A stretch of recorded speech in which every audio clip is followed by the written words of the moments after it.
G'day folks, Mark here again. Just I suppose an update on things, more trying to encourage and move people forward in a direction to try and help our firearms community largely, but I suppose it's for all of Australia and all of Western Australia in various forms. We have our election that's tomorrow, and we hope our West Australian state election, and my hope, or it would be my great disappointment if we don't see a decent change in some form or other, whether it's just moving to a minority government, but I would hope more than that.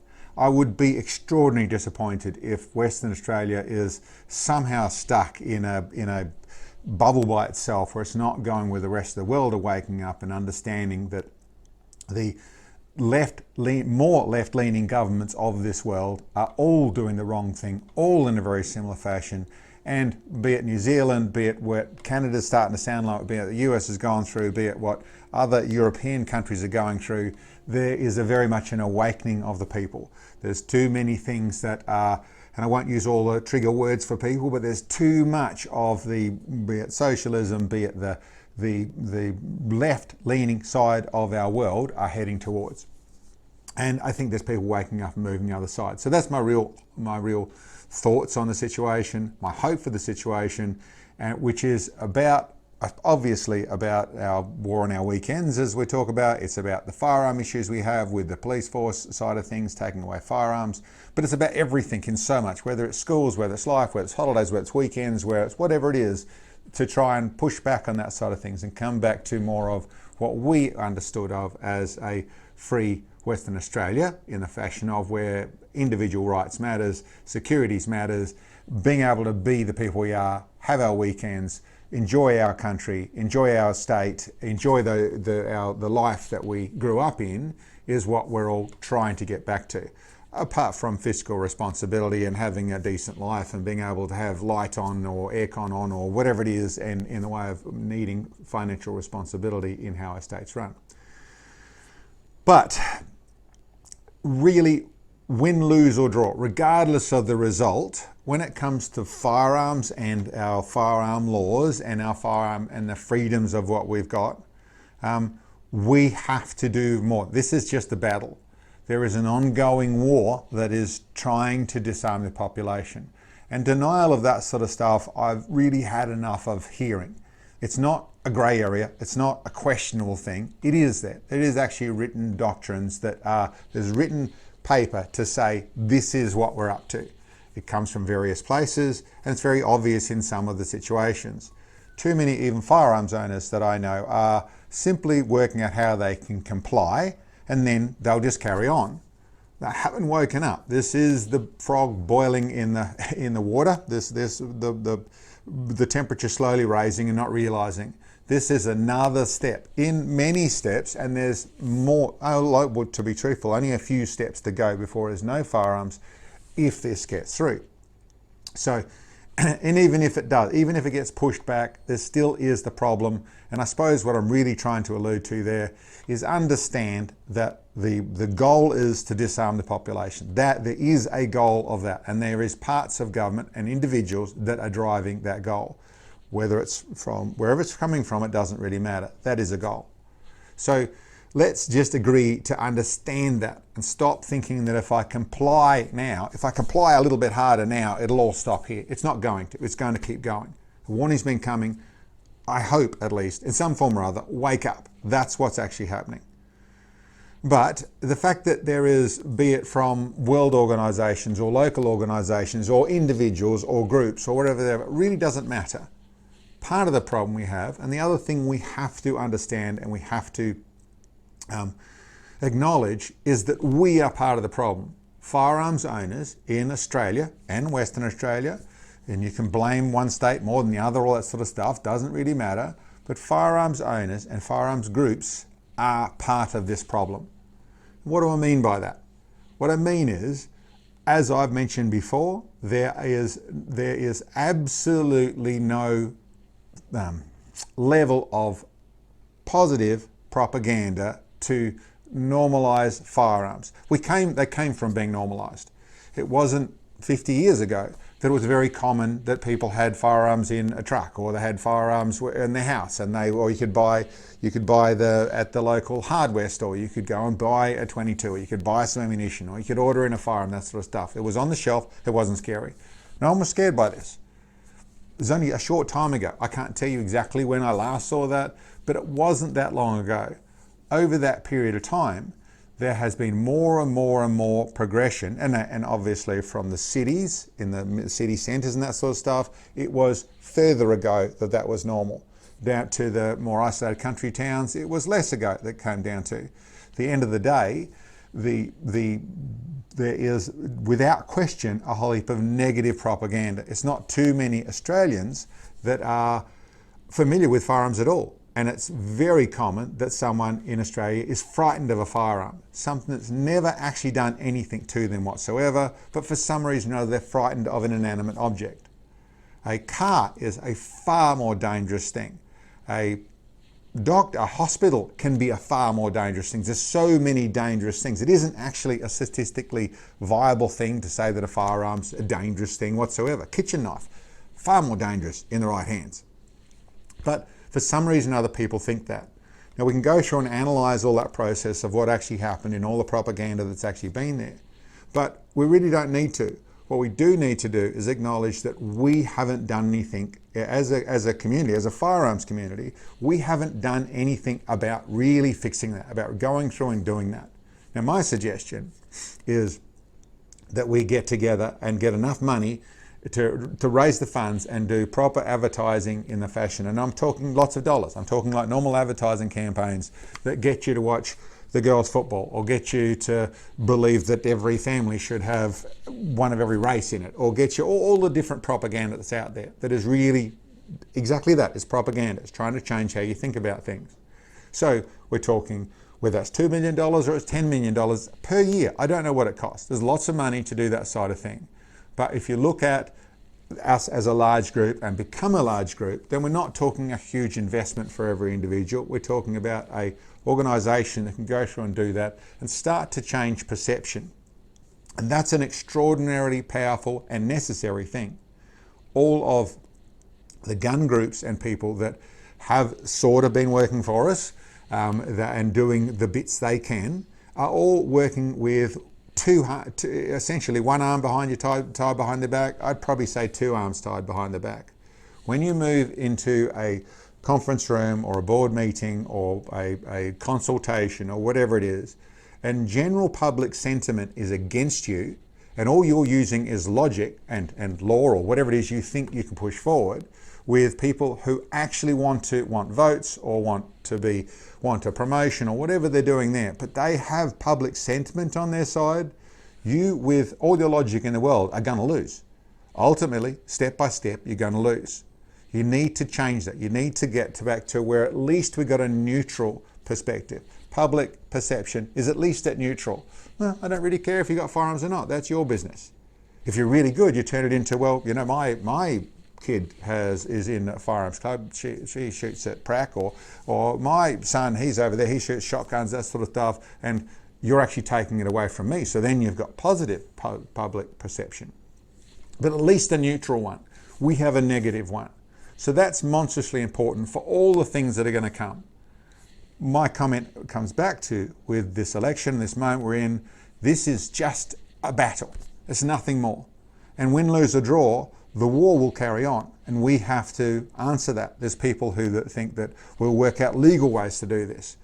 The courts, it's all humans we're talking about. And if your general perception is of a negative thing over firearms, we will lose. There's no question. Political, you're going to go in political and do the political side of things. You're going to pay more money to a political party. Ultimately, the political party will use you if you're an advantage to them. There is some that are very principled and stand up beyond that point, but ultimately they can't do anything unless they're in power. They can't be in power unless they get voted in. They can't get voted in unless they have public perception on their side.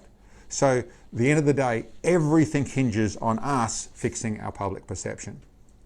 So with all that in mind, and I'm saying this now prior to the election because it really doesn't matter win, lose or draw. Even if we get the best result we can and the laws that we've got now get pushed back, they're not going to stop coming. they're not going to try another thing. It's not going to stop it in its grounds. Even if it was to say we did really well here, it doesn't mean it's not happening in all the other states. It's going to keep happening. And win now, lose in 2 years' time. 1 step forward, 3 steps back. That's what it's been for a long time now. So that focus really comes down to the public perception thing, the public perception thing. The only way I can see forward it is in an advertising side of things, but really what it comes down to is getting some power, we have the ability to raise the funds, we have the ability to organise the people, we have the ability to go forward. My thoughts are, and I've mentioned this last video, but is well, it's the Australian, for what I'm talking about for over here, is the West Australian Shooters Union. I think it's probably relevant, and I'm really actually talking about all over the state, that everyone, all over the country, I should say. Everyone that's listening to this, if you've got a better option, I'm 100% all ears.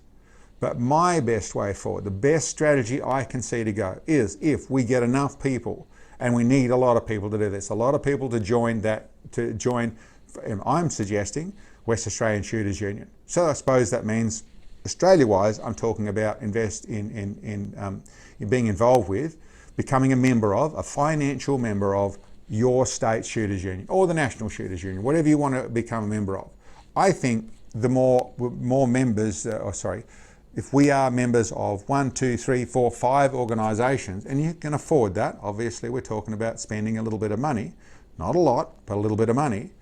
If you are, there's no issues with being members of multiple groups. There's no issues whatsoever.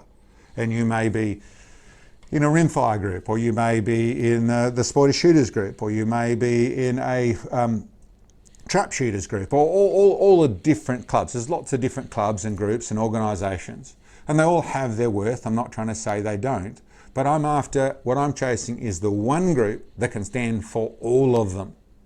The only group that I know that will fight for your rights, even if you're not a member, they will just fight for a shooter's right, is the Shooters Union. They will go in and fight for you. If you are getting hold over unlawfully or inappropriate, however you want to say it, with where you shouldn't be, by the police because of a firearms incident, the Shooters Union will step in for you, whether you're a member or not. The only group that I know that don't care if you're a member of any other group, that's your result. They don't care. They're not jealous or selfish or protective of that sort of stuff. They're quite happy to take on everyone. The Shooters Union, and I suppose just in the words, the Shooters Union. Become a union. And have union power. They're the only group, and I don't know this, and I shouldn't say they're the only group. They are a group that have a full constitution. They have a full set of bylaws. They are willing to listen to that. The particular individual I deal with, as I said before, Steve Harrison, who's very much about trying to get it right for all shooters and trying to give power for all shooters. They become big enough, then they get, by our numbers, a seat at the table with whether it's the police or the politicians. They also get to where we, the people, we the shooters, get to have some power in bigger things than that in our state, in our country as well. Whether that's about helping actually write smart gun laws to suit everyone, whether that's about the pushback against this absurd thing against the likes of a suppressor, something that makes the gun quieter, more in the way of safety. It makes things nicer in the way of if there's hunting close to town, so there's no cracks or things to scare people because there's a sudden bang in the middle of the night. No, it's nice and quiet. So all something that makes it less offensive. And we have police saying, oh, it's all about that might be turned into sniper rifles, and you might be able to, so like the movies, secretly kill people and no one knows what's going on. That's rubbish. That's an absolute load of rubbish. The real reason that suppressors are not allowed and held against, so that's a silencer for those people who don't know what I'm talking about a suppressor. It's a muffler for a rifle, for a firearm. The real reason they are kept as illegal is because they keep guns being offensive. And offensive things are against the public, so it's all about public perception. Keep it offensive, keep it bad, they have more power. We can push back that with numbers, we can push back that with logic and statistics, but we have to change that public perception first. I can go on a lot, I can go down a lot of rabbit holes here. My thoughts are, just after the election, whether there's some elation and then people get complacent, I don't want to see that. where there's massive depression and, oh, I'm just going to hand in and give up. I don't want to see that. Regardless of the result, we should be doing this. We've joined, me and Sam have joined the Shooters Union. We're not members, we are members. We're not organising it. I'm not trying to even sell it. I'm quite willing to, if you want to say, if you've got something better, even a whole strategy that's better, then absolutely say it. But something you're prepared to put your money into, your back into. This really matters, and we have to accept responsibility for where we're at. Part of the problem is our silence. Part of our problem is we haven't attached to this modern world, and everything in this modern world is sold through you through the idiot box or on your PC or on your phone. Everything in this world is sold to you. You think largely the way you're told to think. Now, freer thinking means that you get your information from a broader sense. Narrower thinking, okay, you only watch ABC News or you only watch the legacy media. But regardless, we all get our information from there, so we all get our opinions from this sort of place in some form or other. If we aren't part of putting a positive message forward as firearms owners, as the firearms community, then we are as much as a part of the problem as the police ministers and the politicians that want to use us as an easy ride to a promotion or an easy ride to getting voted in, and with the nefarious, or whatever that word is, object of disarming the population. And for all the reasons that can be, doesn't really matter. It becomes almost a semantic if you stop and look at the fact that we've done nothing positive for our side, so we need to. I see us doing that best by, to me, the Shooters Union. For us, it's the West Australian Shooters Union. Be a part of that, get enough numbers up in that, and then us, the shooters, can even drive that ship to where we need it to. The suggestions need to come on there. That gets numbers, that gets financial, but it gets numbers. And then that's a place where I can see, with all the right guidelines, borderlines, instructions, rules, so it can't be used against us, can't get corrupted, can't get messed around. But if we can then organise funds to do the pro advertising, that's a huge thing. Obviously inside there is also funds to help with legal, with political, with whether it's funding the next election in fashions to get the right parties on it. There's all those things. There's so many things involved with it. I prefer not to even think about it. It makes my head spin. But we have to start somewhere, and that's the place I can see to start. So it is about use the energy you have. You have this energy. It's going well. More people are waking up with this politician. Please don't go to sleep on Sunday when the result is the result and I just got to deal with it. Please, regardless, win, lose or draw, let's get together, let's do this, let's push forward into something bigger than this. Let's start to turn it around. This old logic of once they'll take it away, you'll never get it back. Listen, maybe. How about think bigger than that? Maybe we can turn it all around. Maybe we can change it to a different place by us embracing this modern world and us getting involved. All right, guys, that's my video for this one. Thanks for checking in. I'll catch you next time.